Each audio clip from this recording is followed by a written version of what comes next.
Hey everyone, welcome to Net Nimble. In this tutorial, I'll show you how to post a video on Facebook without sound by muting the audio.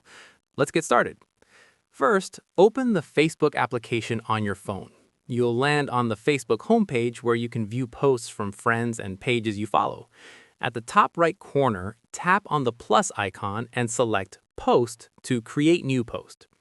After that, tap on Photo/Video option. Now you can choose photos and videos from your camera roll. Select the video you want to post. Now, tap Edit at the top left corner of the video preview. This opens Facebook's video editing tools. From the editing options on the right side, tap the audio icon. It looks like a music symbol.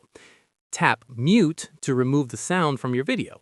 This will post the video on Facebook without any audio. Tap Done at the top to save your changes.